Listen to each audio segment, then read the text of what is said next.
and welcome to World Insight, coming to you live from Beijing on CCTV News. I'm your host, Tian Wei. On today's program, Vietnamese Prime Minister Nguyen Xuan Phuc visits China this week, the first key member of the Vietnam's new government to do so. Disputes over the South China Sea remains the only thorn in an otherwise good bilateral relationship. So, what issue will be covered during this visit?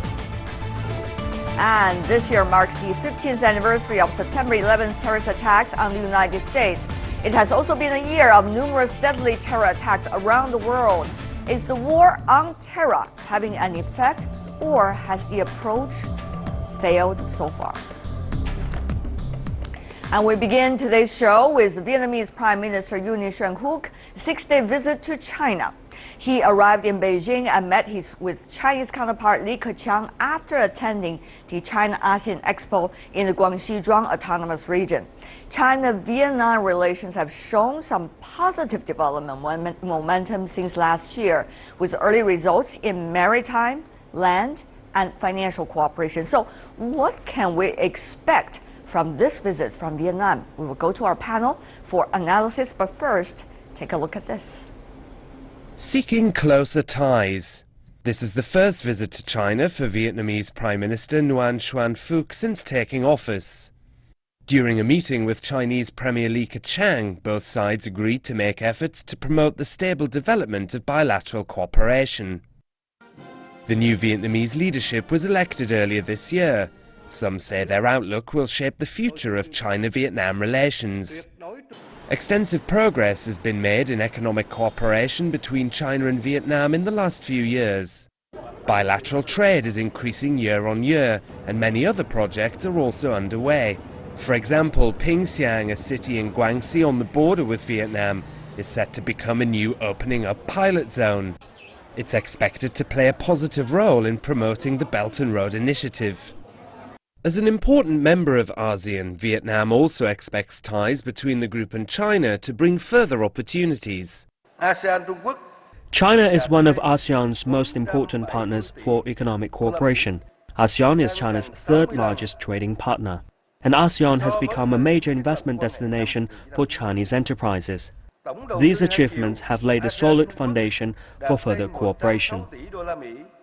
Maritime cooperation is another key step.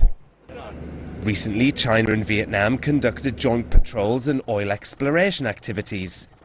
Vietnam's defense minister visited China in August, with both sides agreeing to improve cooperation between coast guards and to better manage maritime disputes. The South China Sea issue is still a big challenge for China and Vietnam. But with more high-level visits and further cooperation ahead, both sides are no doubt looking at the bigger picture when planning for the future. And for more discussion on China-Vietnam relations, we are honored to have Mr. Yang Xiyu, who is a senior research fellow from the China Institute of International Studies, with us here in Beijing. Joining us from Bangkok in Thailand, we are having Mr. Shangbu Prakong, who is a former advisor to the Thai government. Meanwhile, joining us from Washington, D.C. in the U.S., we are glad to have Douglas Paul, Vice President of the Carnegie Endowment for International Peace. Gentlemen, welcome to our program. First of all, Mr. Yang, may I have your opinion? Is this Prime Minister from Vietnam and his new administration going to have a breakaway from the earlier disputes, or shall I say intense disputes, with China over the South China Sea? Obviously not. There's some continuity of their position and the policy on South China Sea. No question about that. However, the tactics, they will have a big change. Say they are not trying to solve the disputes. However, they are trying to cooperate with China to control these controversial issues, so that the two capitals can focus on broader range of issues. Say, freeze this issue for a period and focus on more promising areas cooperation. I see. Mr. Paul, from the U.S. perspective, what do you make of this apparent change of approach, at least analyzed by Mr. Yang? Well, I think that the Vietnamese have tried to have a lot of balance in their relations. They have a strong dependency on the Chinese economy and close proximity, but they also want to have faraway protection from the U.S. through a counterbalancing strategy. They have ambivalence about the U.S. because of the history of the war and over American promotion of democracy. So there are a lot of complicating, offsetting features to each of these relationships. But I'd look at Prime Minister Phuc's visit to Beijing as a counterpart to the General Secretary's visit to Washington last year. Normally the Prime Ministers would come to the U.S. and the General Secretary would deal with Zhongnanhai in Beijing.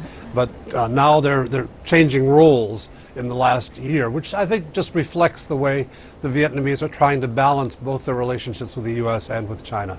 Having said that, though, Mr. Paul, if I could keep on asking a question related to it.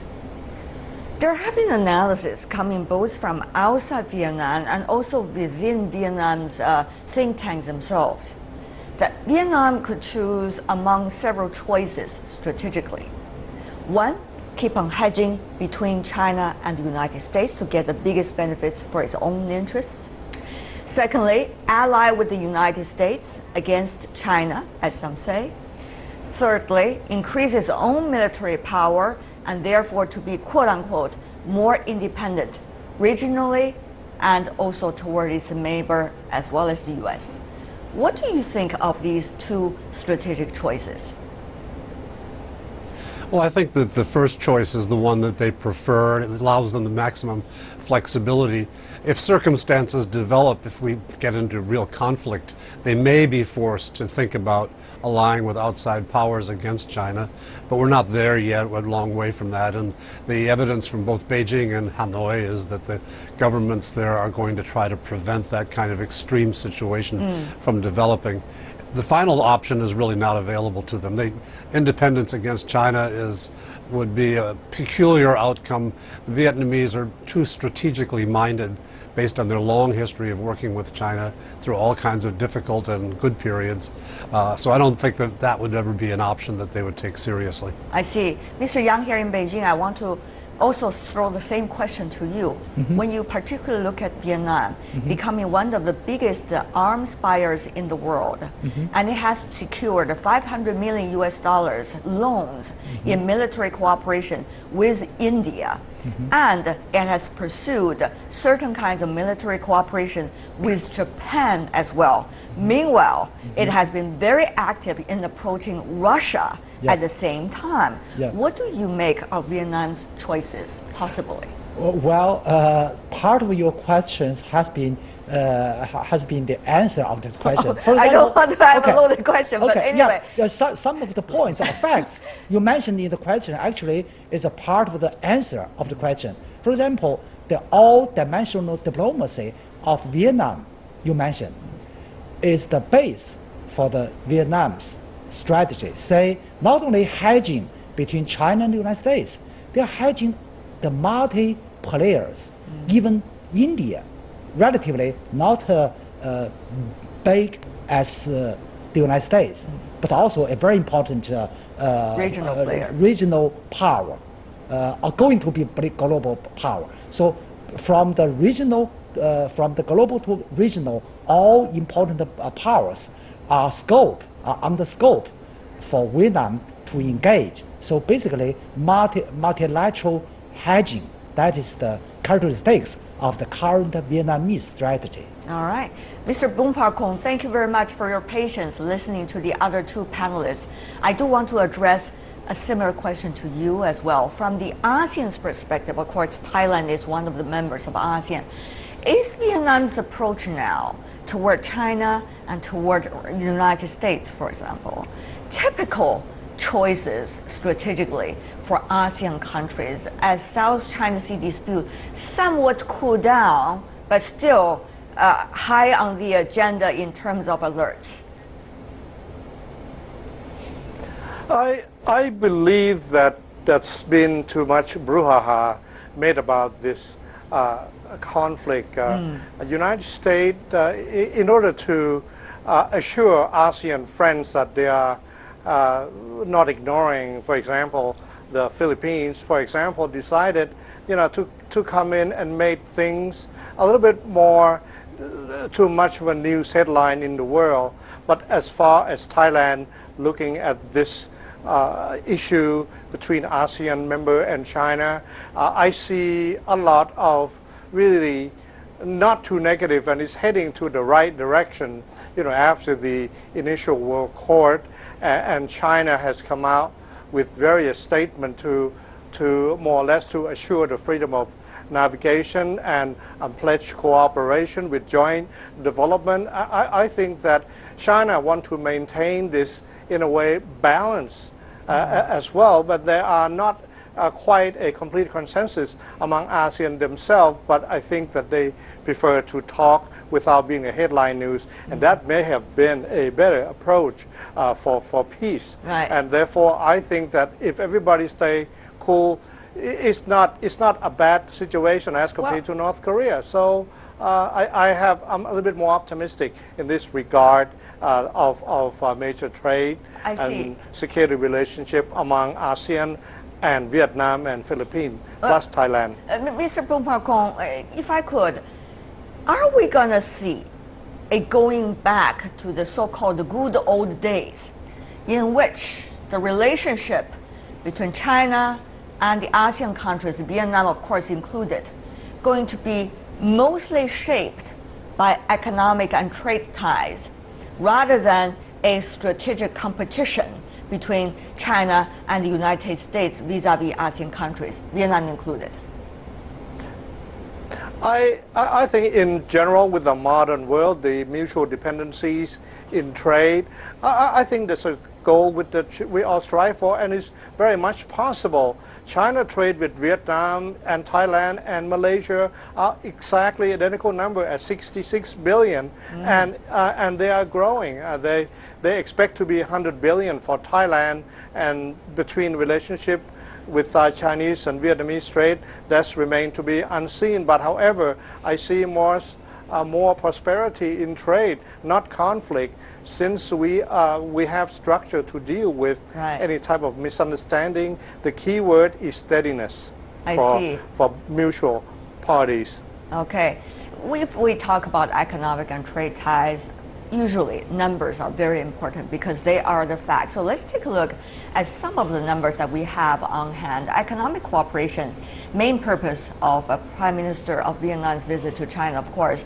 According to Xinhua News Agency, bilateral trade between China and Vietnam last year, 2015, reached about 96 billion US dollars. That's a growth about 14.6% year on year. China has been Vietnam's largest trading partner for 12 consecutive years. Vietnam ranks China's second largest trading partner within the ASEAN nations. Mr. Yang, all those numbers sounds promising, but the question is, Vietnam want to change the situation. How? Because they want to have more trade balance with China. Is that achievable?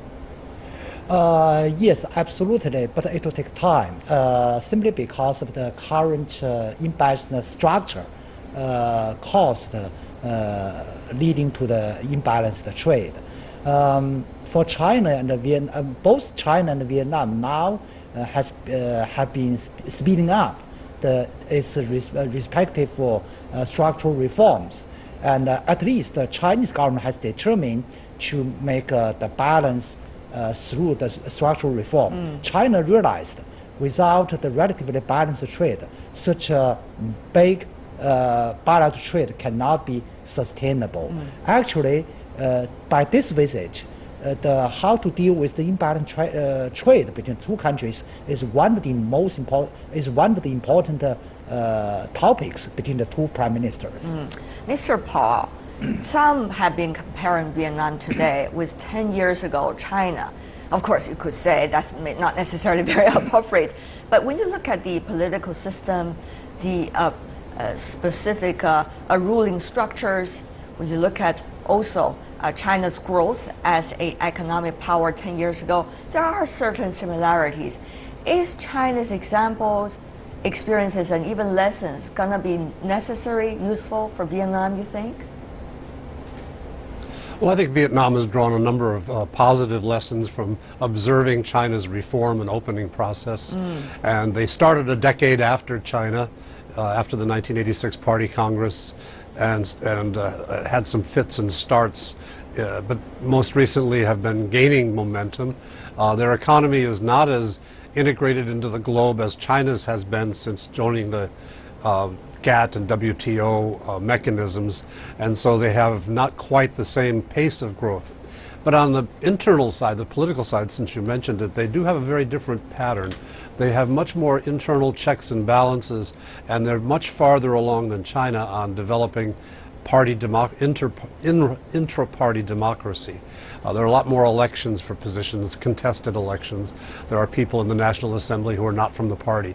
So it's quite different politically, but the economic lessons are important. And then finally, if TPP goes through, the Trans-Pacific Partnership, and Vietnam ratifies it with another 5 countries, Vietnam's going to get a spurt of growth, perhaps 10% of GDP increase as a result of participating in that. And that's going to accelerate domestic structural reform as well as they deal with labor unions, state-owned enterprises, and other features of the Trans-Pacific Partnership negotiation. But Mr. Paul, if I could just remind you, there might be a lot of political difficulties back in your home, Washington, for TPP for now to function, at least for maybe a year or even more, before all the results of the election settle down. And now we have more complications with Secretary Clinton's health problems. So can countries like Vietnam and some of the other ASEAN countries depends on TPP, or they have to now reimagine the future trade structure?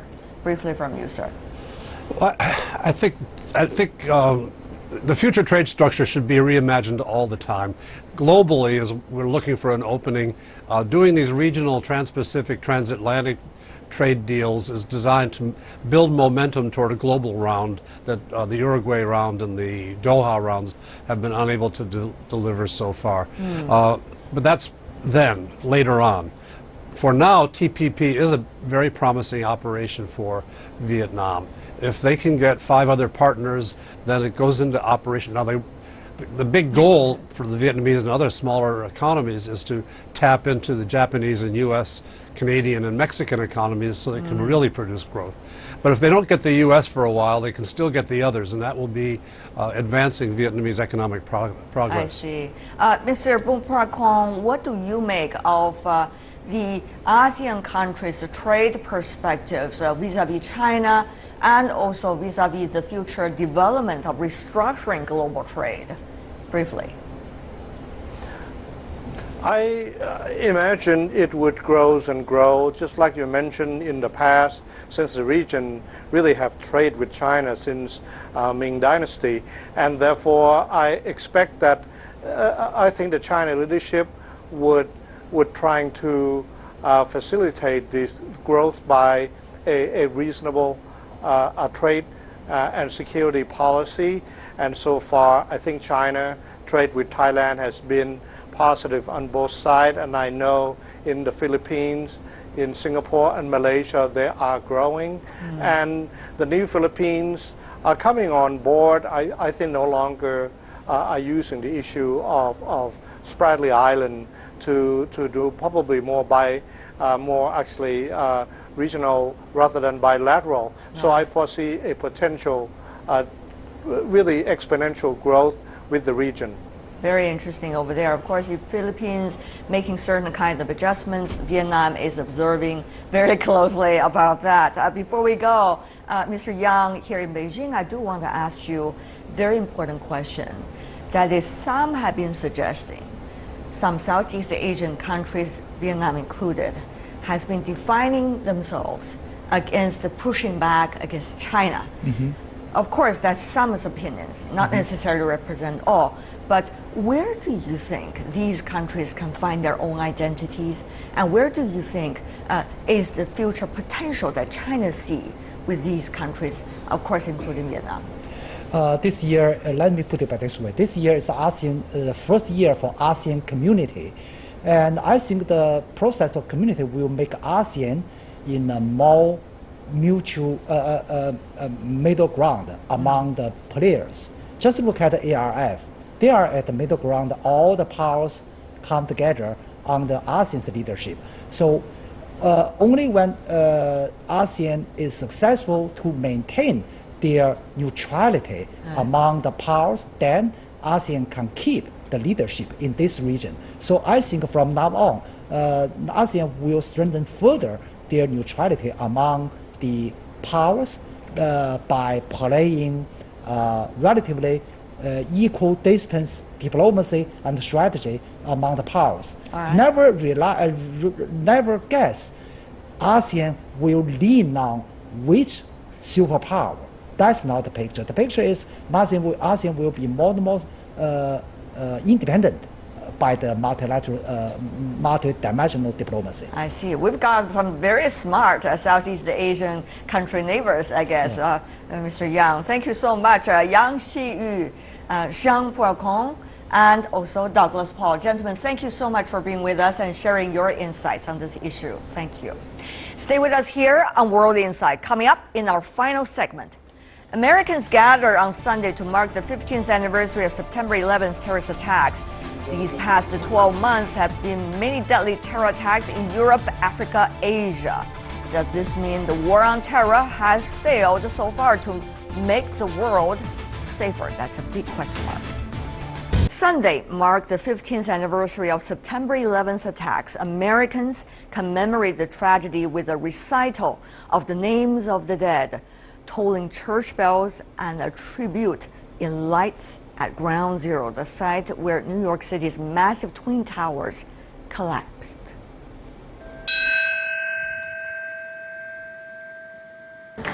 It's been 15 years. Yet for those who lost loved ones in the attack on the World Trade Center, the hurt never fades away. And my whole family is coming to honor the anniversary and our late aunt, so it's 15 years, but it doesn't feel any different. The names of 2,983 victims were slowly read out by relatives. Many of them died as the towers collapsed. Well, I flew in from London because I lost my brother in it, so it's still hard. And coming here and seeing this for the first time since it happened,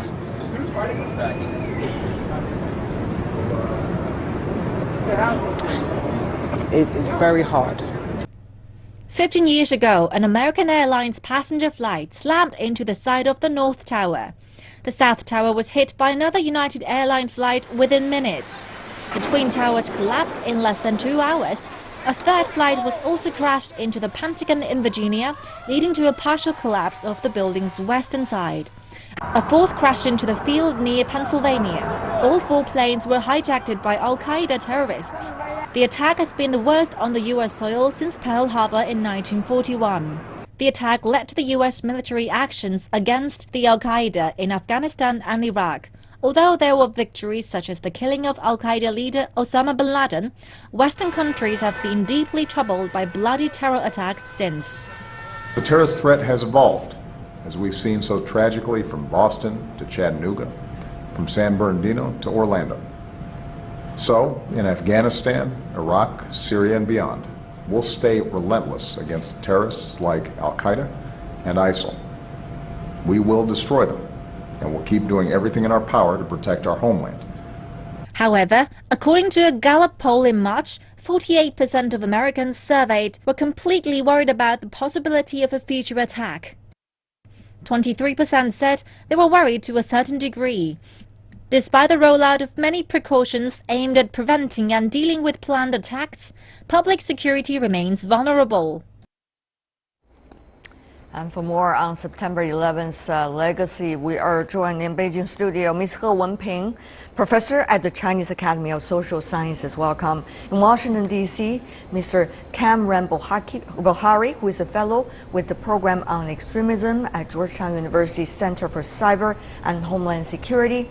In Berlin, we are having Mr. Timo Lohocki, who is a transatlantic fellow with the Europe program at the German Marshall Fund. Welcome to the 3 of you.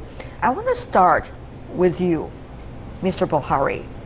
How much do you think, really, from your perspective. September 11th has changed our world today. I think it has changed it immensely. I think that it was a watershed moment in terms of how we deal with security, how we deal with terrorism. It was a geopolitical event and not just another major terrorist attack. I think it was very defining in the way how the world now deals with terrorism, and it's really changed our processes, the way governments deal with immigration, the way borders are secured, the way people get driver's licenses in the United States. So it's very fundamental. It is fundamental change. From your perspective, Mr. Lahaki, what do you think? Have we messed things further up, or actually we have put things more into order since the huge change of September 11th? We, of course, I mean everyone in the world. Well, here it's difficult to judge. It depends on your national perspective and within the nations with your respective political perspective. I do think what's the major change, what we've seen, is that we have a domestic threat, terrorism, which is supposed to be tackled with external interventions, which is something the West has not, aside from World War II, not really tried at a large scale. So this is probably the major change, and whether foreign interventions helps us to increase domestic security still remains to be seen. However, I dare say evidence so far is rather mixed. Ms. He, what do you make of it, particularly the fact that terrorist attacks keep on happening around the world? Have we found a way of really deal with it? Well, it's quite hard to find a way to deal with this unprecedented challenge that the human beings has not ever dealt with before. I think this terrorist issue, this evil, it's the negative side of this globalization. Actually, it's not something coming out in a sudden way. And then because this globalization, on the one hand, on the one side of this coin, we benefited from this, this very smooth flow of this commodity and also this information. But on the other side of this coin, and then all those, there's a gap of this development between developed rich country and also this marginalized country, and even within one country, marginalized the society, the people, and with those richer and the richer and the poor and the poor. So all of those has paved this soil for this emerge of this terrorist activities. So I think this is the things it's got to be happen, no matter it's sooner or later. So that's why it's quite difficult for this all these global governments to deal with the things they have never met before. Mr. Bokhari, do you agree with what Ms. He just said? She seemed to suggest that if the root causes are not being addressed, terrorism is going to be ever on the rise. And national governments have failed so far to address the root causes. Do you agree? Well, I mean, my perspective is that the root causes are very difficult to address, and they certainly cannot be addressed in a matter of years or decades. I mean, these are constraints that the world community faces. There are geopolitical imperatives that every nation must pursue, and those geopolitical imperatives conflict with one another, and they prevent the global community from addressing those root causes. I mean, those are things that are not something that we can take care of in 10, 15, 20 years. I mean, these are multi-generational processes that have to be dealt with, and we have to accept that there's a lot of talk about root causes. Yes, they exist, and I'm not denying them, but I'm cautioning as to the extent of the capability of the world community to deal with them. If you look at Syria, we have the interests of so many different players colliding in that battle space, and we are unable to solve that problem because if you attempt to solve the problem, the law of unintended consequences brings about other problems that you don't want to happen. So, for example, the Assad regime is guilty of killing 350,000 people of its own people. But if you topple the Assad regime, then the situation could become even far worse because of the anarchy. We saw that in Afghanistan. We're still seeing that in Iraq.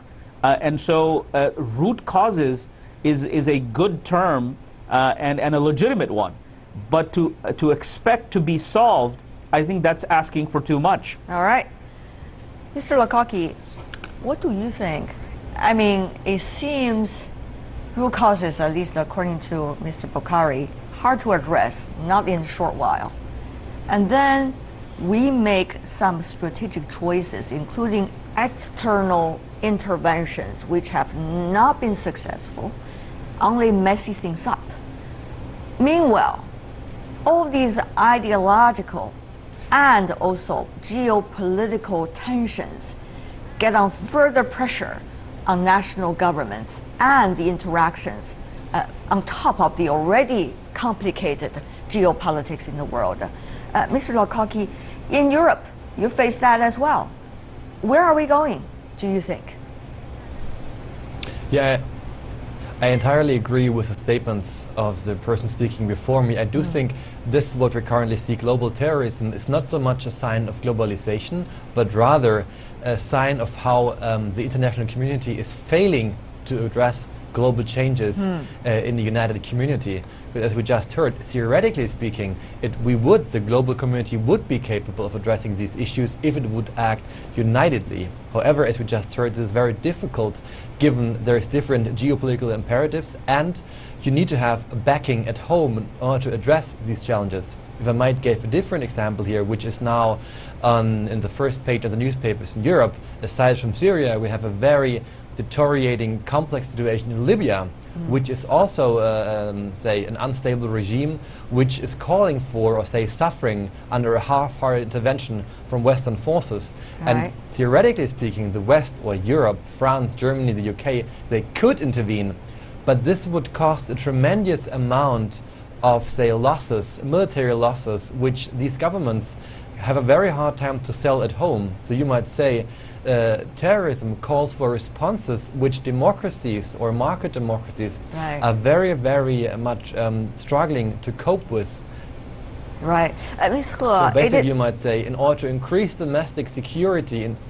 Ms. He, it is not just unwillingness as a result of domestic politics for countries not to involve or not to further involve, but also their failures in previous case studies that has not been encouraging for their further involvement, intervention into other countries.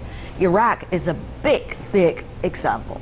And Afghanistan, once a temporary successful example, now has also been going with quite some challenges. So what do you think of the approaches taken so far?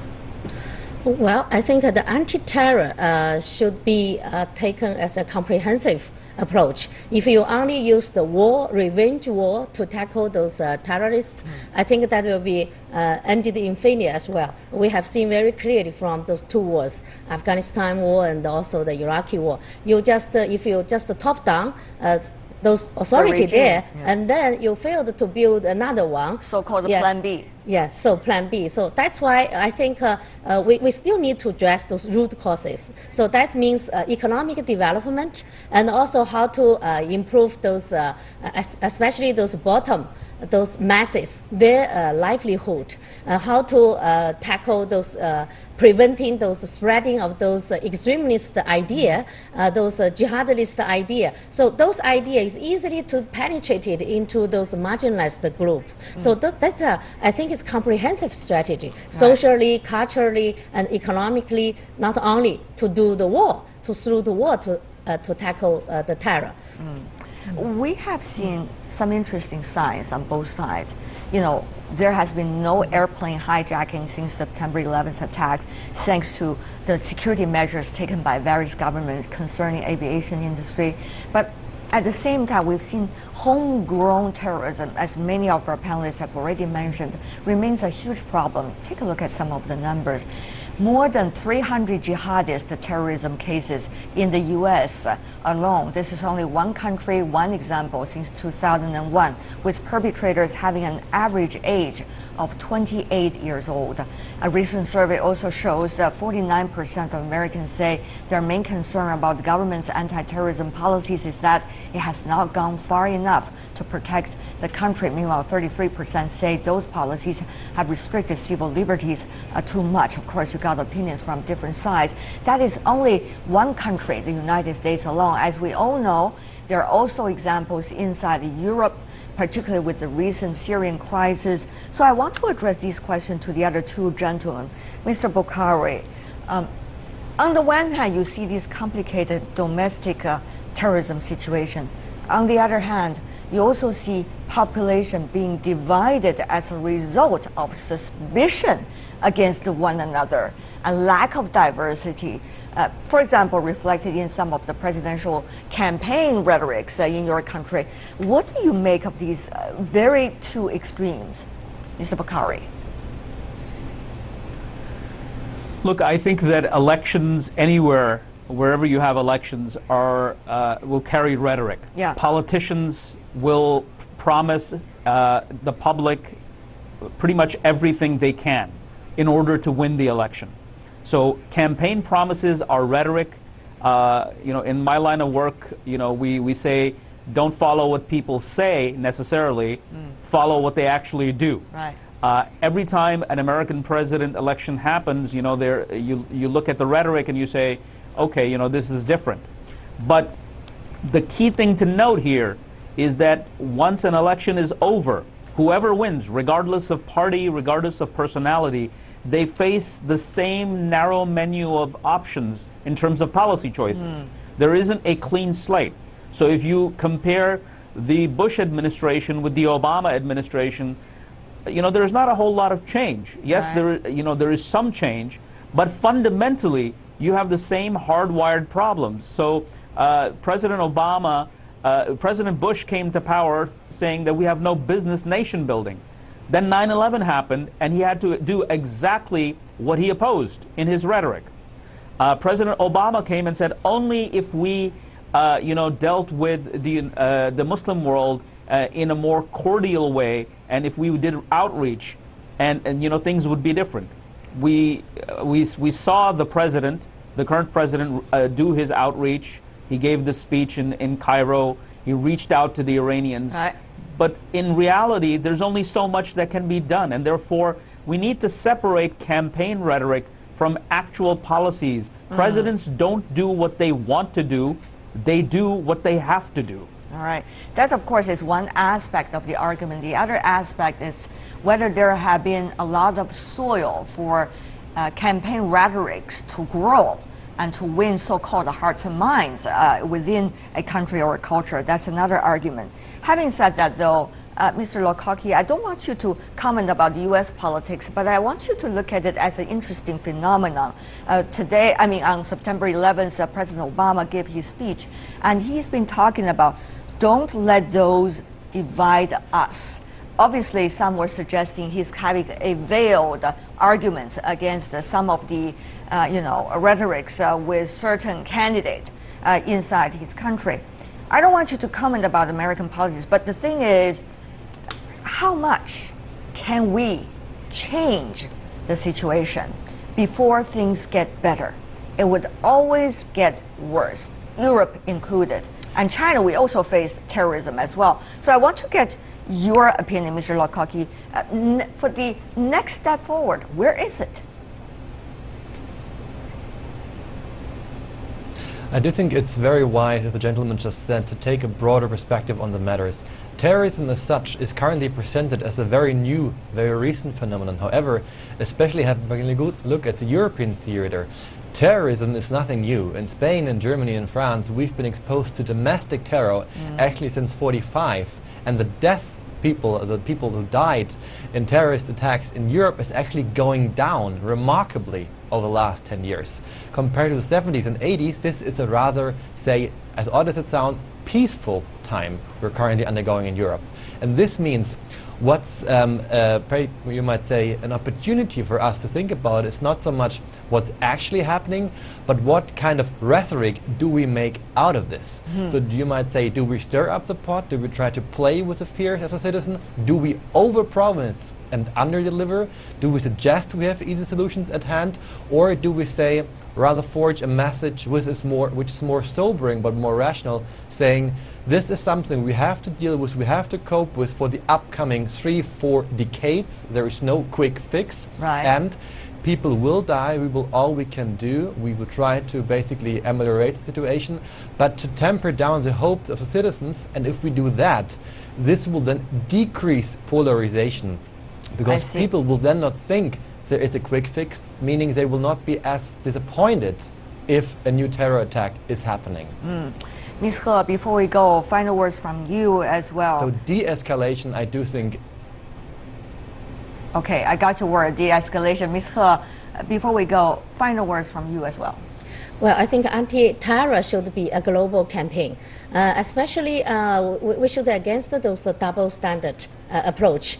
You cannot say that some terror happened in one country, that's the terror, and then happened in another country, you will say that's a rebel forces or anti-government forces. So anti-terror should be a global campaign, and there should be one standard. And also, I think you cannot, in the name of anti-terror, and then you pursue some countries' own political or international interests. So that's the problem. Now Syria crisis has been prolonged for such a long time. That's why the other two gentlemen have also been asking some very profound questions in their answers as well. Thank you so much for the three of you on this important day. Ms. He Wenping, Cameron Bokhari, and also Timo Lukoki. Thank you so much. Really appreciate it for being with us.